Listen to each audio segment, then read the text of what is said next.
नीतीश कुमार आज दिल्ली से पटना आए और जीतन राम मांझी शाह से मिलने का इंतजार कर रहे हैं दिल्ली में। तेजस्वी यादव आज कोरोना का टीका लिए हैं और सहनी और चिराग ने आज क्या कुछ कहे, यानी कि मुकेश सहनी जो बिहार सरकार में मंत्री हैं, और आज मुलाकात होने पर अमित शाह से जीतन राम मांझी क्या कुछ बातें हो सकती है, हम इन तमाम खबरों और बातों का बात करेंगे। बिहार की राजनीति का यह पॉलिटिकल सेगमेंट है और जो कुछ हो रहा है दिल्ली में और बिहार की राजनीति में, उन तमाम चीज़ों पर हम चर्चा करेंगे। स्टेट अभ्यर्थियों को लेकर भी उनकी मांगों को जो मनाने के लिए जो कल शिक्षा मंत्री के घर के घेराव करने के लिए जो अभ्यर्थी गए थे, उन पर लाठी डंडे चार्ज हुए हैं। कई नेताओं ने इनका विरोध किया है। कई नेताओं ने नीतीश कुमार के तानाशाही रवैये का ठीकरा फोड़ा है सीधे सीधे सरकार पर और कहा है कि ये तानाशाही रवैया है। आप देख रहे होंगे झकास भारत और मेरा नाम हुआ रविकांत। इसमें बिहार की खबरें मैं लेकर आता हूं, तो बिहार की खबरें मैं सुनाने के पहले मैं अभ्यर्थियों की खबरें कह देता हूं। शिक्षा मंत्री का कहना है कि अभ्यर्थियों को भ्रमित किया जा रहा है, जबकि अभ्यर्थियों का कहना है कि शिक्षा मंत्री अपने बयान बदलकर अभ्यर्थियों को भ्रमित कर रहे हैं। इन दोनों में कौन सही है और कौन गलत है? जब सड़क पर अभ्यर्थी निकले थे और पुलिस के डंडे पड़ रहे थे तो लोगों ने खूब देखा कि किस प्रकार से सरकार की तानाशाही फरमान के वजह से भविष्य के शिक्षक किस प्रकार से इधर से उधर भाग रहे थे। जिन शिक्षकों को होना चाहिए था विद्यालयों में, वह सड़क पर लाठी और डंडे खा रहे थे। ऐसा स्थिति क्यों बना? हम सभी लोग जानते हैं कि बहाली में इतनी देरी क्यों होती है, इसको लेकर सबसे ज़्यादा मामला उठता है।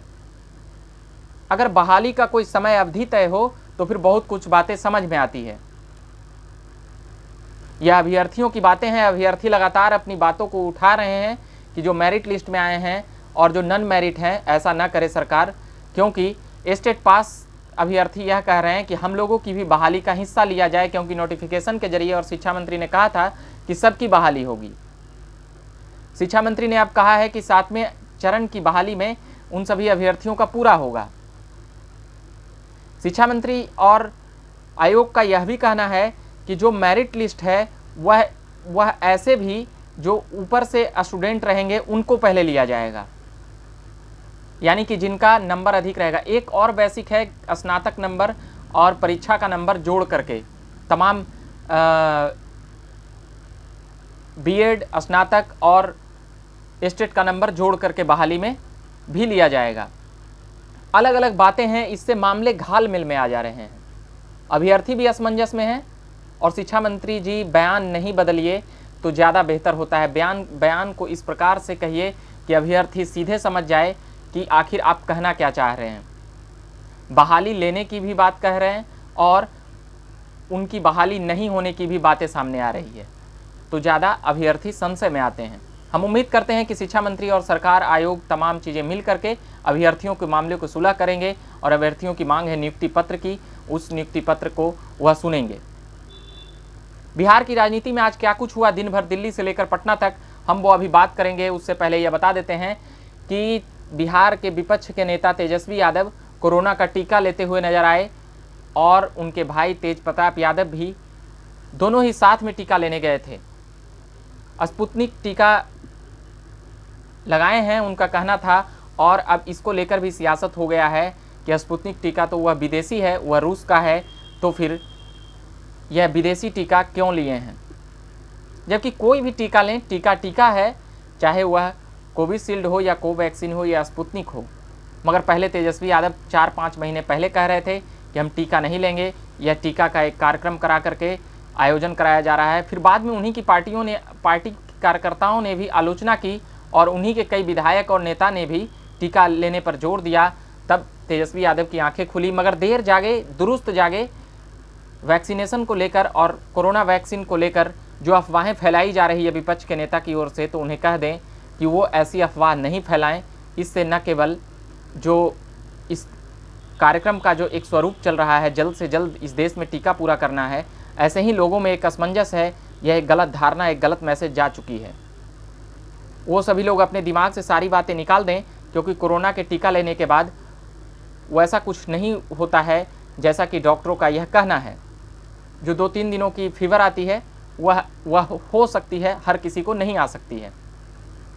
उसके बाद मृत्यु दर की नामात्र की एकदम आधे प्रतिशत से भी कम उसकी संख्या है, और जो भी मृत्यु होती है टीका लगने के बाद वो हल्की फुल्की जो नामात्र की संख्याएं हैं, लाख में 10-20 का हो गया तो इसका मतलब यह नहीं है कि वैक्सीनेशन खराब है, कोरोना का टीका नहीं लगाना है। लोग वैक्सीन सेंटर पर जाने से डर रहे हैं। तो नेता, जो विपक्ष के नेता हैं, वह भी एक माहौल बनाएं और सभी को प्रेरित करें कि आप टीका लेने के लिए जाएं।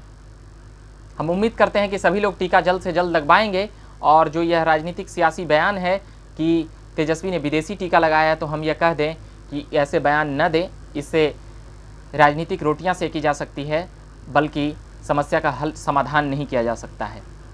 जब वह टीका इस देश में है तो देसी है या विदेशी है, वह देसी हो गया। इसीलिए ऐसी बातें करके वो नेता भी अफवाह नहीं फैलाएं कि स्पुतनिक विदेशी है, ये है वो है। कोई टीका तो ले रहे हैं। जदयू का यह भी कहना था कि ये बड़े घर के लोग हैं तो कीमती टीका लेंगे। हम उम्मीद करते हैं कि इन सभी बयानों पर बयान रुकेगी और एक सकारात्मक पहल और सकारात्मक दृष्टि से कोरोना का टीका लेने के लिए लोग जाएंगे।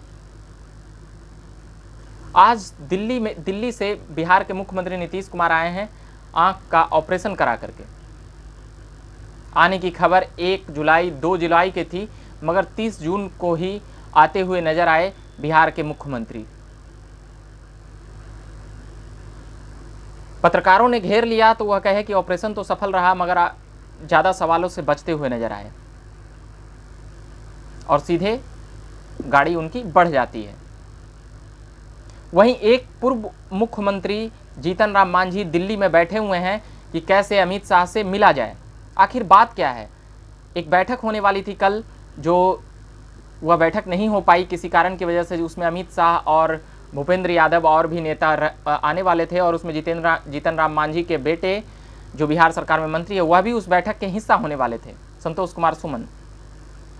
तो आज यह बैठक होने वाली है, और आज यह बैठक में क्या होगी हम वो भी बताएंगे कल के सेगमेंट में। तो अभी और क्या चल रहा है वो उस पर भी हम बात कर लेते हैं। चिराग पासवान को लेकर, जब से चिराग पासवान अहमदाबाद जाकर नरेंद्र मोदी के करीबी नेता से मिले हैं, तब से यह खबरें बहुत ही तेज हो गई है कि अब चिराग पासवान मंत्रिमंडल में शामिल होंगे या नहीं। चाचा पशुपति कुमार मंत्रिमंडल से कोसों दूर चले गए हैं, यह भी एक अनुमान है। यह भी कहा जा रहा है कि हनुमान ने जब राम को पुकारा तो राम भी हनुमान के लिए नजर आए, साथ खड़े होते नजर आए। क्या यह अंदर खाने से चिराग पासवान और नरेंद्र मोदी और शीर्षस्थ नेताओं की सेटिंग है? क्या चिराग पासवान मोदी मंत्रिमंडल में होंगे या नहीं, यह तो भविष्य की बातें हैं, मगर इसकी अब संभावनाओं पर ज़्यादा तेज मुहर लगती हुई नजर आ रही है। वहीं बिहार में एक और मंत्री मुकेश सहनी, वीआईपी पार्टी के नेता, यह भी कहते हुए नजर आए कि तेजस्वी यादव का यह अनर्गल बयान है और बकवास बयान है कि नीतीश कुमार की सरकार 2-3 महीना में गिर जाएगी। मुकेश सहनी वही मुकेश सहनी है जो विधानसभा में तेजस्वी के प्रेस कॉन्फ्रेंस छोड़कर चले जाते हैं और उसके बाद एनडीए का वह हिस्सा होते हैं और बीजेपी के कोटे से चुनाव लड़ते हैं, मगर वह चुनाव हार जाते हैं। उनकी पार्टी 4 सीटें जीतती है और एक अहम भूमिका के रूप में अभी एनडीए के घटक दल में है। जीतन राम मांझी ने यह कहा कि अगर चिराग पासवान अगर अपने धड़े को लेकर आरजेडी में भी मिल जाएं तो भी नीतीश सरकार को कोई खतरा नहीं है। ऐसी तमाम बयानबाजियां जो भी चल रही थी, हम बस सुनाने का प्रयास किए बिहार के इस पॉलिटिकल सेगमेंट के में। अभी के लिए हम इतना ही कहेंगे। आप देख रहे होंगे झकास भारत, तो चैनल को सब्सक्राइब जरूर कीजिएगा, और फेसबुक पेज देख रहे होंगे तो उसे लाइक जरूर कीजिएगा। मेरा नाम हुआ रविकांत, और अभी के लिए इतना ही कहेंगे। धन्यवाद।